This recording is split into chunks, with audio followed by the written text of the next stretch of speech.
Nemo Stories. En avant les histoires. Regardez, un dragon.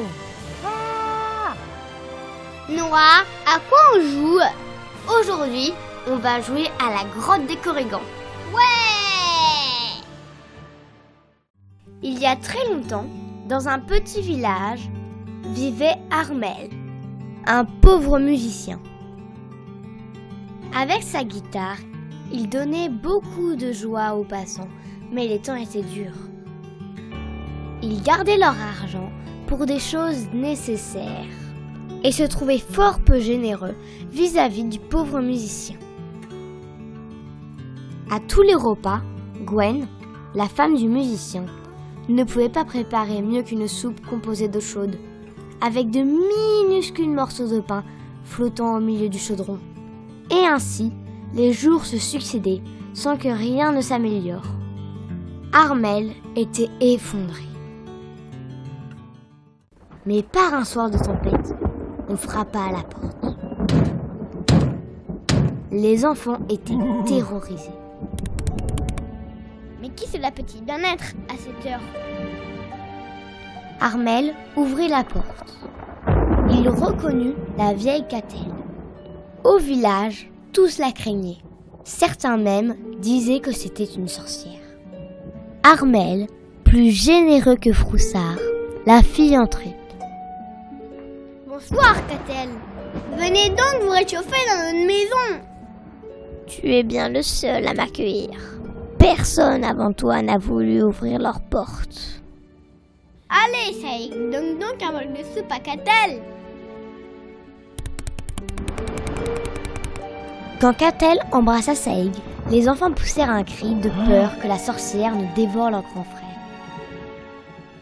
Comme l'orage continuait de plus belle, le pauvre musicien proposa à Catel de rester dormir dans la grange. Puis, ils partirent réconforter leurs enfants, toujours effrayés par celle qu'ils croyaient une sorcière. Au lever du soleil, à son départ, Catel chuchota à l'oreille d'Armel. « Tu as été bon et généreux. Pour te remercier, je vais t'offrir la clé qui ouvre un rocher à l'intérieur du dolmen du trou des Corrigans. Je te confie également ma cape d'invisibilité qui te fera disparaître quand tu la porteras dans la grotte. Arrivé au trésor des Corrigans, allume la bougie, refais la cape et remplis-toi vite les poches avant qu'elle ne soit éteinte. Sinon, la cape perdra ses pouvoirs et les Corrigans te verront et te feront prisonnier. »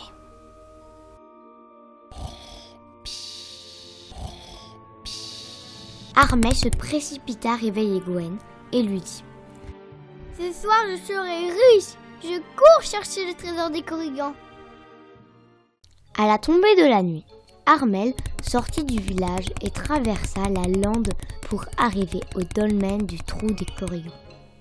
Il vit une petite encoche dans l'une des pierres et y déposa la clé. Comme par enchantement, la pierre bougea, lui laissant entrevoir un escalier qui s'enfonçait dans les profondeurs de la terre. Suivant les consignes de Catel, il alluma la bougie. La cape magique faisait son effet. Il était devenu invisible. Il laissa la bougie et son panier et s'enfonça dans la grotte.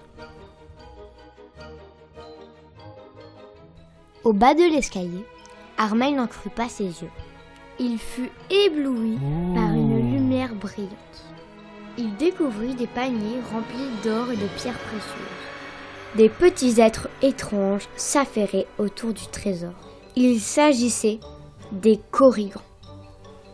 Il commença à remplir ses poches, courut vers l'escalier, remplit son sac et contempla son butin. La bougie n'est pas éteinte. Si j'y retourne, je serai encore plus riche. Il retourna dans la salle, ne pensant qu'à se remplir les poches.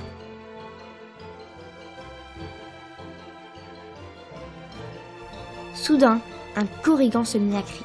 « Regardez, un humain !» La bougie s'était éteinte et la cape ne fonctionnait plus.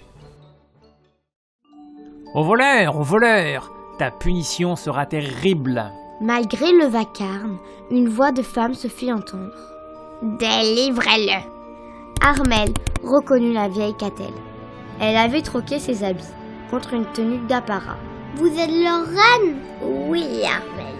Tu n'as pas écouté mes conseils. À vouloir être encore plus riche, te voilà bien puni. Armel s'imaginait enfermé dans la grotte jusqu'à la fin de sa vie. Pourtant, je n'oublie pas ton accueil le soir de la tempête. Je connais le fond de ton cœur. Je t'offre ce plateau magique. À chaque repas, il se remplira de bonne nourriture pour toi et toute ta famille. Allez, file, tu es libre. Après avoir fébrilement remercié Catel, Armel s'enfuit en courant, craignant que les Corridors ne le pourchassent. Il rentra chez lui, heureux de retrouver sa famille. Grâce à son plateau magique, sa famille n'eut plus jamais faim. Waouh! Armel ne pensa plus du tout au trésor des Corillons, mais jamais il n'oublia la vieille Catel. Nemo Stories! En avant les histoires!